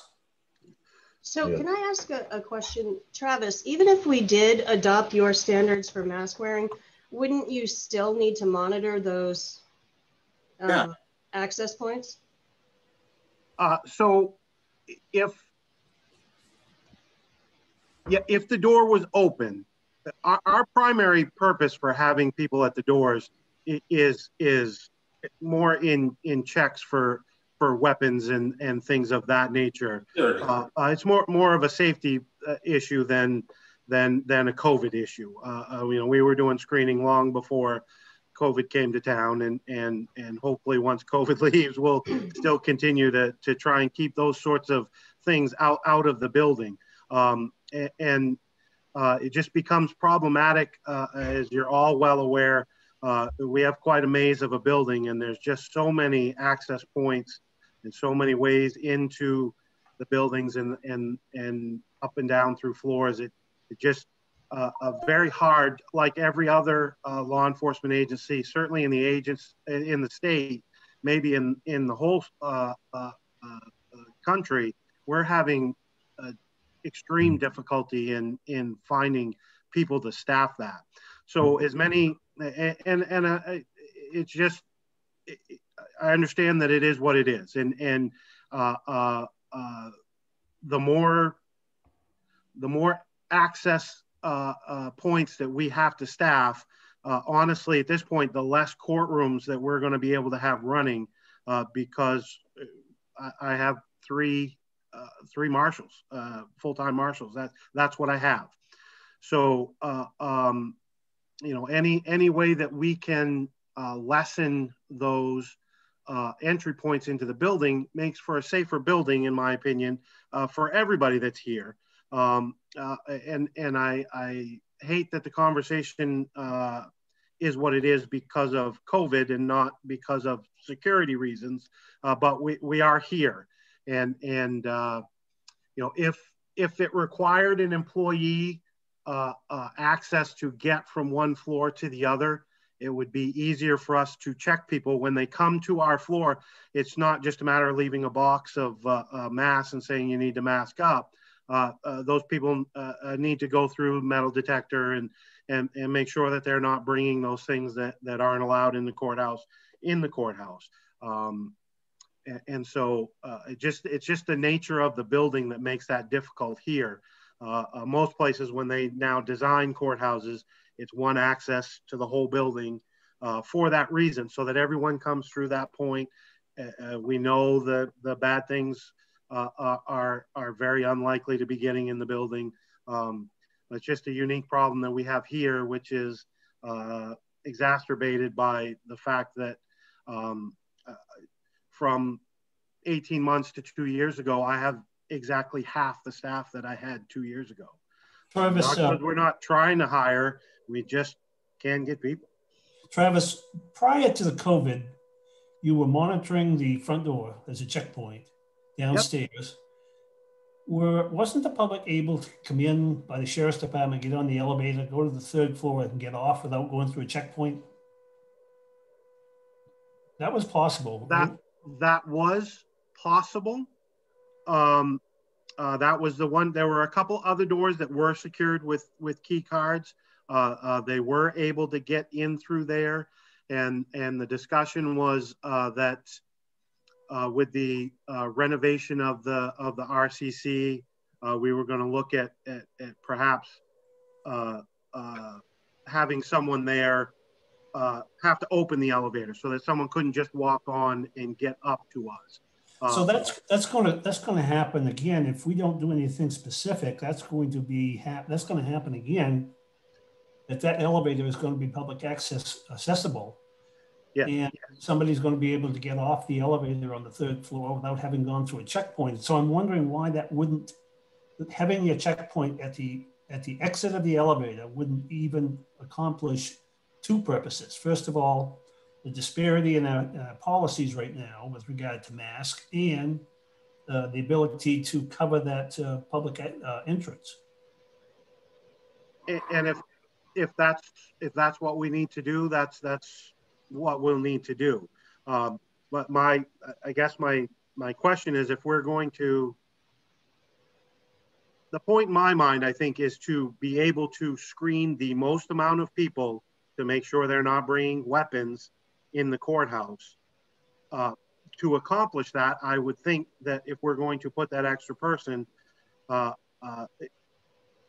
my mentality isn't that I'm only here to protect the court staff. I am here to protect the building.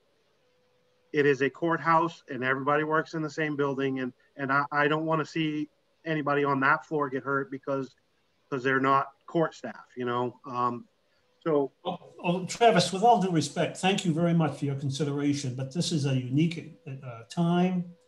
And I'm wondering if that is I don't want to call it a luxury, but that's a service that perhaps we're going to have to go without until we can get back to truly a normal state of affairs. And well, I personally see this discussion very different than the mask one.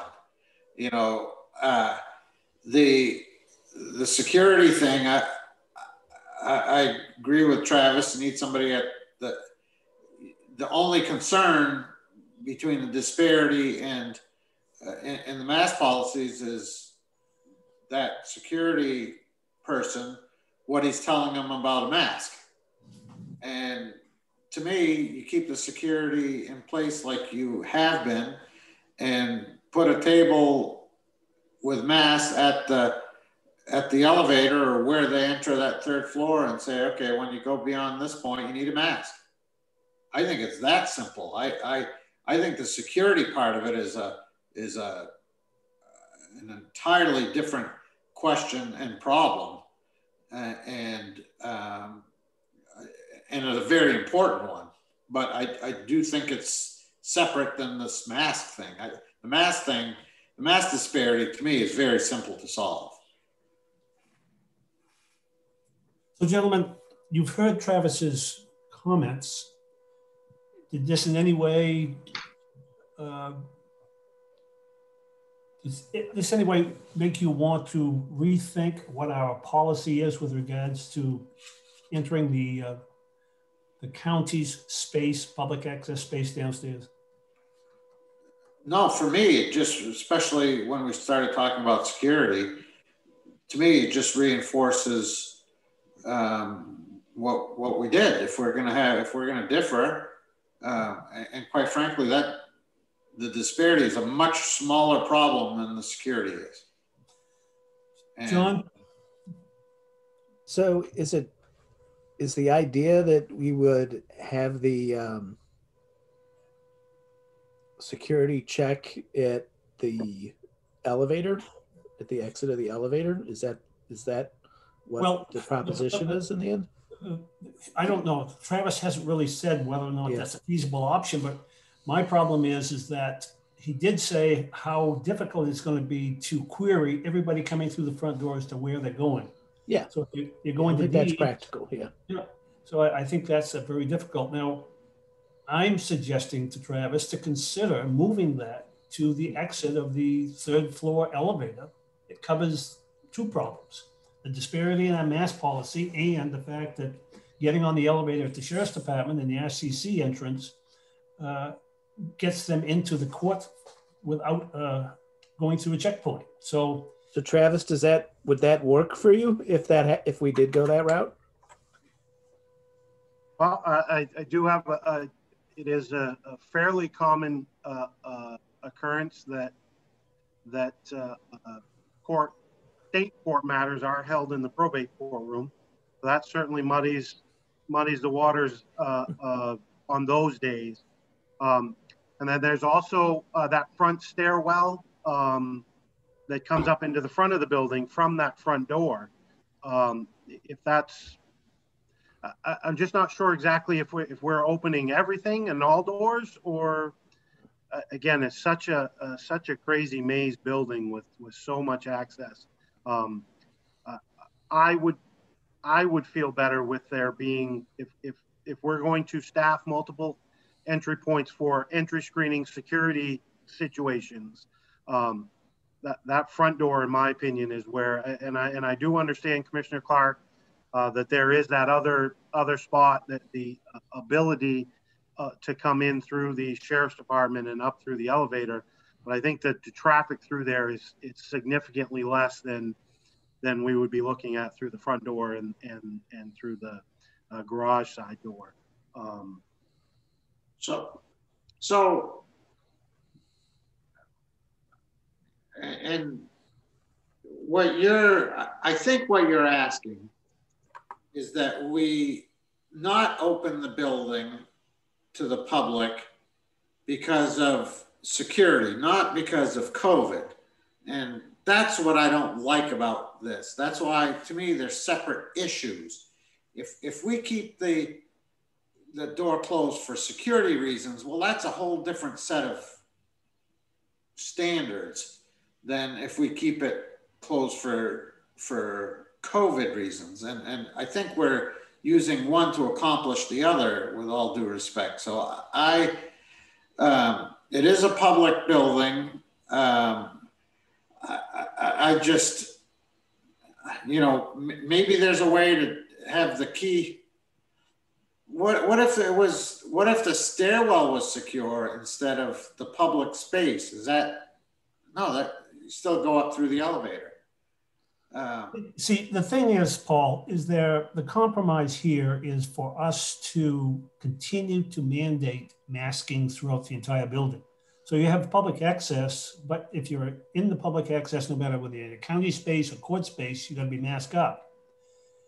That was one of my real intents this morning, to do away with that in an effort to get back to something normal. Now, we're being asked to compromise here when the truth of the matter is, if the court system would simply follow CDC guidelines, they wouldn't need masks in their area.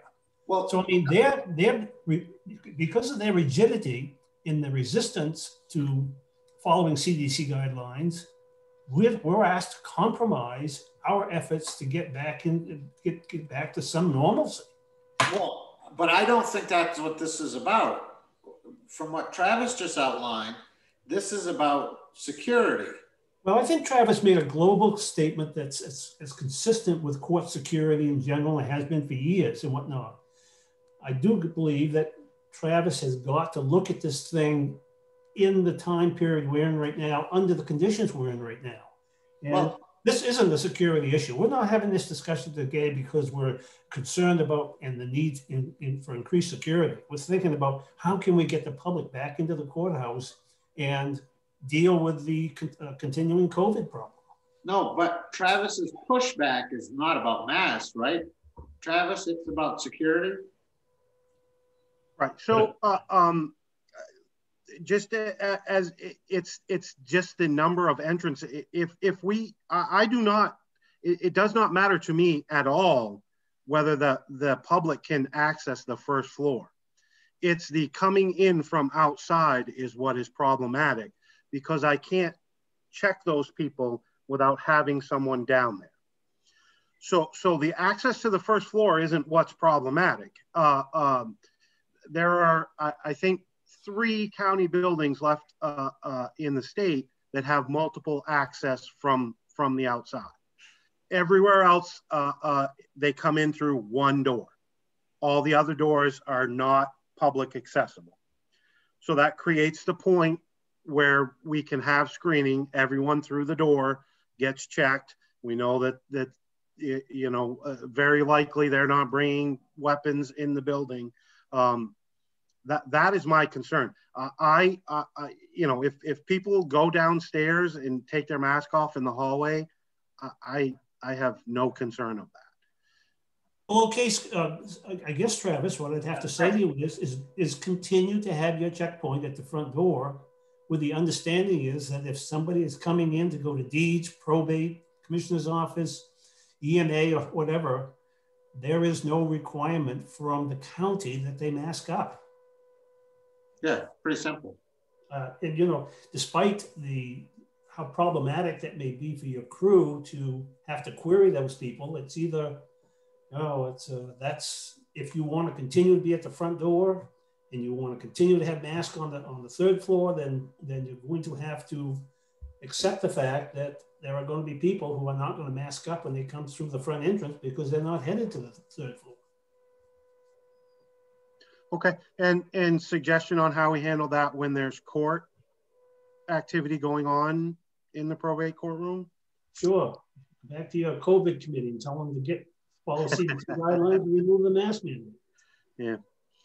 And Scott, I had interrupted you. Scott, what were you going to say? I almost don't dare to. I think you've already solved it, but.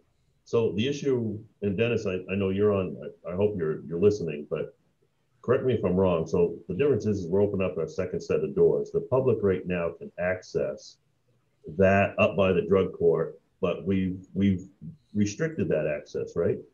So they can't do that now. So that can remain if you choose so. So you've restricted that access. You were going to put a reader on the stairwell door, correct? If I'm hearing right. And I think we should anyways. And whether yes. they choose to lock that or not, I would say is their prerogative. So if you lock that, that restricts the stairwell. So you have the elevator, which is pretty much, if you're gonna open this building, you have to open the elevator because of handicap accessibility, which takes us back to our new entrance and verifying that whole project. So again, as Commissioner Clark pointed out, if you man the elevator, if you're gonna man anything at this point, it should be the elevator, because anything coming through the front door, in my mind right now, has to go through the elevator to get up there. And so now you've got the masks there. Whether or not Travis mans that door through manpower, I'm sorry, Travis, but I think the message is clear. That's kind of in your bucket of jobs to do.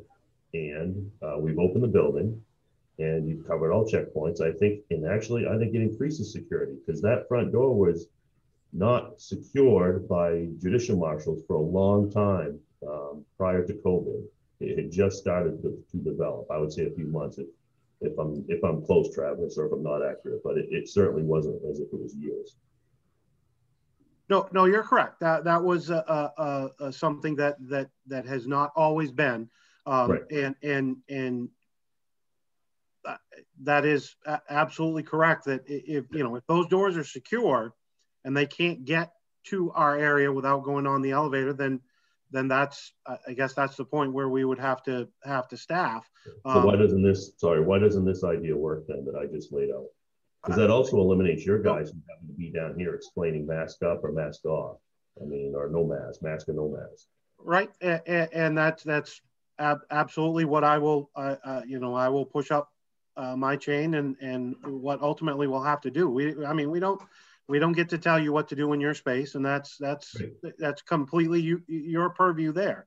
I just again and it solves the problem. I guess from my perspective, I want to secure the building, right? Just because that's and I get perhaps that's not a concern on your end, but that's my mentality and my thought process is that it makes everybody in the building safer, and it's just with the building that we have and the times that we have, that's I guess just not possible. Yeah, well, Travis, I think that accomplishes that. So, Dennis, does that sound like a game plan? I'm looking at your head, Bob. It does. The Achilles heel is always going to be the elevator. We can work. Yeah, we can work around everything. That is open. It's just whether or not Travis chooses to mandate it, and we can put man it. So Travis, for mass, he can put it. Should at least put it. Commissioner Parity said you should have a table there with a sign that says, big sign that says going forward, you need to have the mask on. Commissioners, does that sound like an idea? Does that sound workable? Yeah, it does. And I think that solves all the problems. I mean, with one tiny exception, and we're not going to solve that exception unless we have a different building. Mm-hmm. This also is raising the issue for me with having meetings. Quite honestly, gentlemen, I was hoping the day would come when I wouldn't need my mask. In other words, I wouldn't have to try to remember every time I got out of the truck to grab my mask because I didn't intend to go up to the third floor. Now we're going to have to mask up just to get to our meeting room. And that's why using the meeting room before the courts lift the mask mandate is problematic for me. But why is the court, Travis, is there a reason that the court's following guidelines other than the CDC guidelines, Maine CDC guidelines? Well, I believe the current, I believe that they do not want to get into asking people whether they're vaccinated or not. It is the whole point for keeping everybody. The current CDC guideline is that vaccinated people indoors should be masked in a public setting. And yes, I think that's what they're holding on to. Yeah, but it does not mandate that. The Maine CDC guidelines do not differentiate between. No. It suggests that unvaccinated people wear it, but that is not part of the mandate. It is not a mandate. You are correct. It is a recommendation, but I think that's what they're holding on to. Again, I can't speak for them. I'm not on the COVID committee. I'm not party to their meetings, and I'm merely just trying to give you. Yeah, you're the messenger. What I think. I'm trying to guess what somebody in Augusta is doing, and we all know how it works. Well, gentlemen, as quickly as things are changing, why don't we leave that, we haven't set in stone that the second meeting of July is going to be in person. Why don't we just wait and see first meeting in July and see if anything's changed with the courts? Yeah. Yeah. And if we can't find a cooperative solution, I guess worst case scenario, we're back to right here. Yeah. Neck up. Well, I do have some sympathy for Travis, because when and if they use the probate court for criminal trials or civil trials, they're going to have that security issue again, because they're not going to have a checkpoint at the front door. So I don't know how Travis is going to deal with that. But honestly, at this point, Commissioner Clark, with 3 staff members, I'm not going to have enough people to actually staff 3 courtrooms until they solve that problem anyway. So the likelihood that I would have 3 staff members to be in courtrooms and 2 to be on access points is quite slim. So we may be just by default kicking that issue down the road anyway. So. Okay, I understand that. Well, thank you. Thanks, Travis. Thanks for joining us, Travis. Absolutely. Again, I apologize. I had to travel up, and I didn't realize that you guys started so early. I apologize. Well, as I say, Travis, don't be sorry. Just don't do it again, right? All right. We didn't think of you, Travis, and unfortunately, we didn't think of it. We intentionally had this discussion early because we wanted our department heads to be present, and they're always on first thing, and we lose them as we go along. So that's the reason we said it early in the day. But well, thank you for getting back. Yeah, to be fair, Scott did let me know late Friday, but my schedule had been pretty well set for this week. So I appreciate the opportunity to chime in. Great. It's been a good discussion. Thank you. All right, gentlemen, are we ready to move on to our last item? Yeah, I just want to be clear about our next meeting. Our next meeting is still a Zoom meeting, and then we're going to try the second meeting in July, tentatively. Yeah, but we'll make that decision at that first meeting. Yep. Okay, good. I will tell you, gentlemen, I'm not going to be in favor of that, but I will do whatever the majority of the board wants to do. So we'll have an agenda item next meeting about where we're going to meet for the first meeting in July, correct? Second. The second meeting in July. The first meeting in July is still going to be a Zoom meeting. Zoom, yeah, it's right after the holiday. And honestly, if you choose the second meeting, because I kind of planned a vacation, and Rebecca and I were talking about it this morning, I would come in. I mean, I'm not going to be too far, but I would come in. So, at that point, that's something later to consider. But let's take and see what the courts are in July. Yeah. All right. So let's the next meeting we'll have a discussion on this to how we're going to conduct the meetings after that. Yep, I think that's the best. All set, Rebecca? Okay. Scott, is this you, the Broadband Coalition update?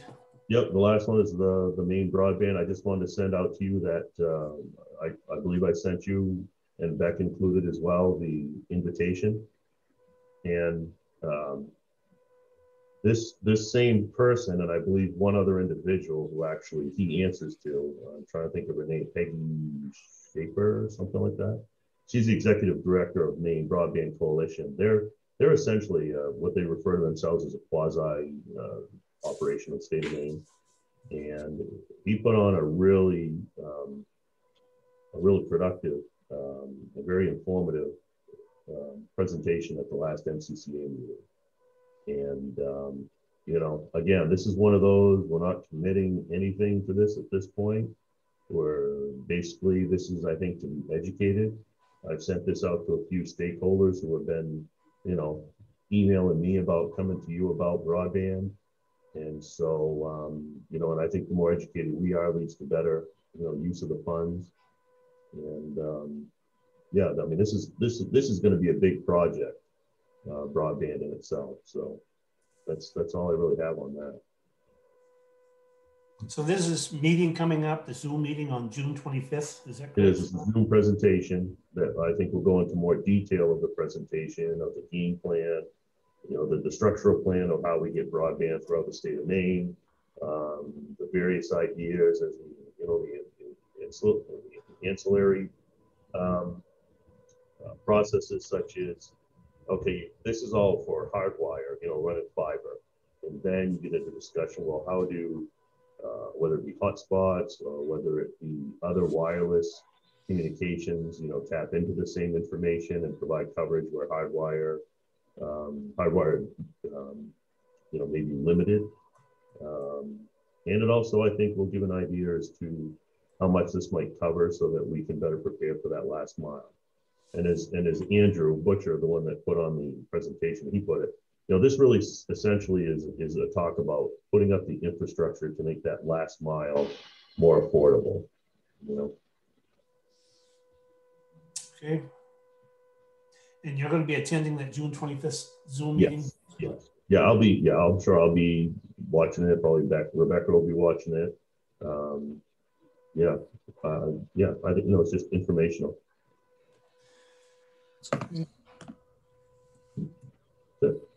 Okay. Gentlemen, anything further with regards to broadband? No, but Scott, you sent out a question in concerning the trail easement. Oh, yeah. And that's not on this agenda, but I wanted to answer the question in front of the other two commissioners, because I think their answer is as important as anyways, my feeling is we do not need an easement if a trail is not built. I don't know how everybody else feels, but an easement needs a purpose. Without the purpose, there's no need for an easement. I thought that was important to say in a public meeting. Well, I wouldn't build a trail unless I knew I was going to get an easement. I don't know how. Of course, but conversely, if you're not going to build a trail, why do you need an easement? I think was your question, Scott. I think so. I'm trying to honestly remember what the exact question was. I think it was a question and concern, and you know, one was this came to me late, so I didn't really feel that it might be thrown on the agenda. And secondly, I think there's still a lot of work for the Conservancy to do. But yeah, in reading that, it jumped right out and hit me again was it doesn't obligate them to building a trail. And I think that was your point. That was my question is you know, and pointing out to the commissioners is that the language? I mean, I'm kind of thinking the easement should be contingent upon the building of the trail. Otherwise, there's no need for it. You turned over land to the Conservancy with no product in return. Exactly. Unless they were willing, and I've heard this in short conversations with other landowners, is that they feel that, you know, that may be a discussion that there's a monetary return, which, you know, I don't know how deep you want to get into that, but anyways. Yeah. Well, I was bringing it up for simplistic reasons. No trail, no easement. Yeah. Makes sense. Mm-hmm. Well, I certainly would like to see a strong likelihood that the trail was going to be built. I still don't know, and I don't know if I want them down there building a trail if they don't have an easement, quite honestly. So I don't know how to address that. And we're a small player when we're talking about the length of that from the library to the dam. And I would be interested to see what some of the other landowners. The city of Ellsworth has significantly more. A longer easement than we have, and I'd like to see what they're doing and perhaps follow suit there. We'll see. But yeah, we're not in uncharted territory here. I mean, what comes first here, right? The easement or the, but if the trail's not, I'm for the trail, I'm for the easement if there's a trail there, but without an easement, without a trail, there's no reason for an easement. So, you know, somebody smarter than I am needs to work that into an agreement. Is the only reason for me bringing this up. Which is another reason I think instead of, you know, going back and forth on our easement language, let's wait and see what the bigger stakeholders have here and come out with. I mean, you're certainly in support of a trail. You're not against it. No. So that's the, yeah, I mean, that's really what he's looking for. Yeah. Well, somewhere between carelessness and procrastination, I'm glad to see that we're giving this thorough consideration. I think the county in the past and whatnot has glazed some of these things over, thinking they're a non-issue, and turns out to be an issue. So I don't think we need to regret delaying any progress on this. I think this has been good dialogue. Okay, so I'm going to move to adjourn. Motion made. Seconded. And seconded. Our next meeting will be July 6th. All those in favor of adjournment, Commissioner Parity? Yes. Commissioner Wambacher? Yes. I am myself. We are adjourned. Thank you. Everyone.